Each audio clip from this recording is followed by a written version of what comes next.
Well, there is just about half an hour to go before ANC President Cyril Ramaphosa begins his second day of testimony at the state capture inquiry. My colleague eNCA anchor Tumelo Mothotoane and senior reporter Siphamandla Goge join us now. Over to you, Tumelo.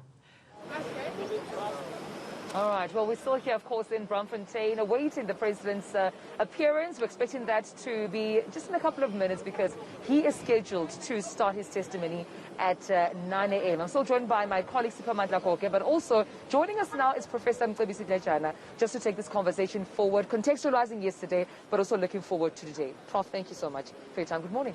Thank you. Good morning. Prof, I just want to start with a quote here by the president. I mean, he said that we must confront state capture and deal with it. Yesterday, did he indeed confront state capture in his capacity as ANC president? Was he showing some of the efforts that he made in his capacity as the leader of the ruling party to deal with where there were loopholes for state capture? Well, he did confess to certain things. He did concede that mistakes were made. In fact, those were not mistakes. This thing was not badly managed, as he said. It was abused because that was the nature of the party. Bad appointments and dispensing patronage. So the key consideration behind some of these appointments was to choose people who do the bidding of certain individuals. So to say it was badly managed assumes that it was not meant to be done. It was not meant to happen. But the context of the party, the nature of the party was precisely that. It had been disfigured into a dispenser and distributor of patronage. So all the appointments, the DGs, the politicians, were appointed with that in mind. There were proxies for certain interests. So that was abuse of power, the nature of the ANC.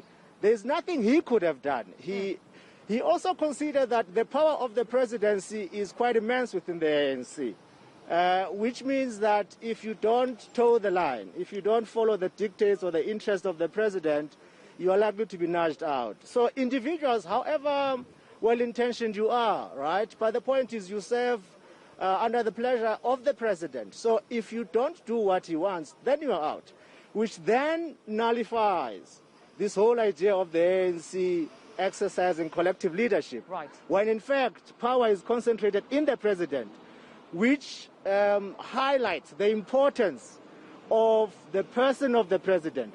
You must have a good person in that office because that person then sets the tone for everybody else. Unfortunately, in Zuma's presidency, the tone was somewhat dishonorable. And so everybody, because they are career politicians, they wanted to stay within.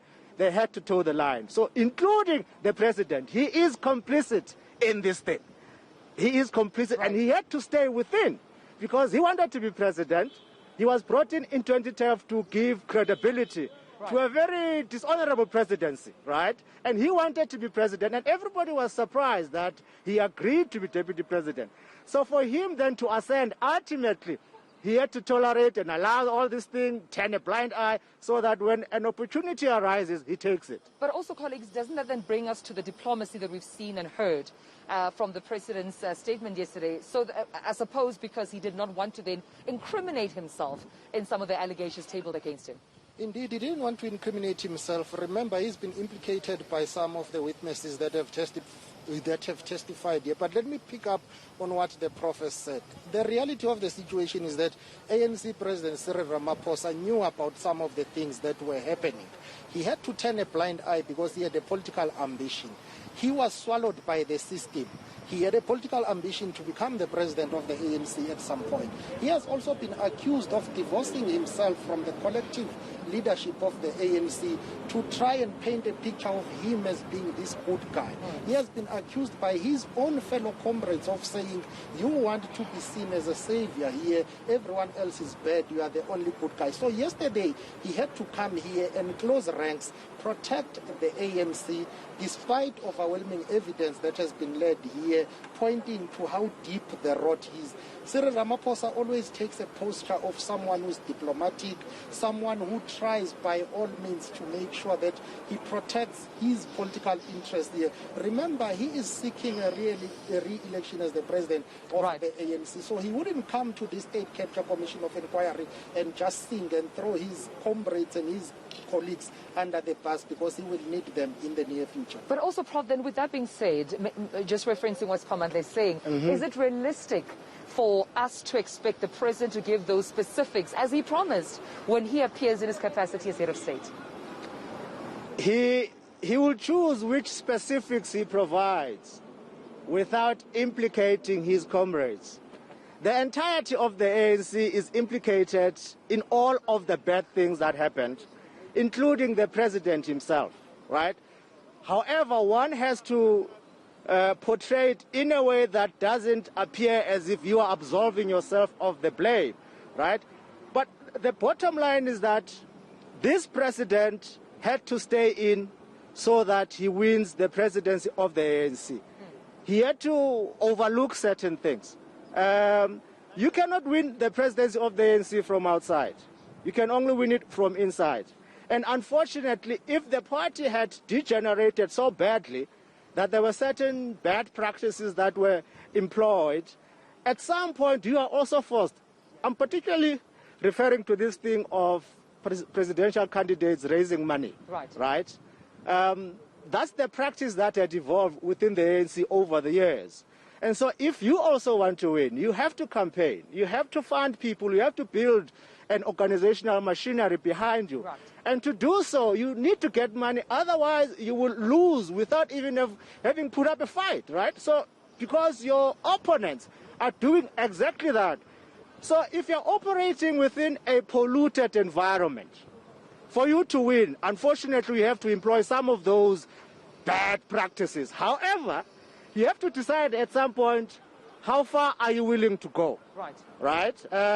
And once you get that power, you use that power to change the ANC. I don't blame him. To expect Cyril Ramaphosa not to have employed these bad practices is to be naive, because the field was bad anyway. So the key thing that we need to judge on is what has he done since assuming power, because he has claimed to be a good guy. So we have to judge him based on his promises. And so far, he has been trying to clean the ANC. He seems to be winning the party, the majority of the ANC behind him. For me, I would give him kudos for that. All right, Prof, time is against us. Colleague, just quickly and briefly, please, what again should we be expecting in the next couple of minutes? Today's proceedings would be determined by the direction the evidence leader takes in terms of quizzing the president of the ANC. Judging from what we saw yesterday, nothing much is expected today. Remember, Cyril Ramaphosa himself, as the president of the ANC, kept on referring some of the questions that he was asked about yesterday to say, can I please come back to answer those questions when I come back in my official capacity as the former deputy president of the ANC, as the former deputy president of the country rather, and the current president, because that is very important. As the former deputy president, he was responsible overseeing these SOEs that are at the center of state capture. He also chaired the deployment committee of the ANC. Maybe we are likely to hear and see some of the interesting things later on, but today I don't expect much. All right, we'll leave it there. Thank you so much, my colleague Siphamandla Goge. Prof, always a pleasure talking to you. Thanks for your time. And Jane, as we leave it there, just a reminder to our viewers that the 13th and 14th of May will not be those dates when we can expect the president to be back at the Zondo Commission in his capacity as head of state. Well, we heard from the commission that those dates have been pushed downwards, so we should be expecting the president later on in the month of May, not the 13th and 14th, but definitely 9 a.m. is the time when we expect the president to take the stand.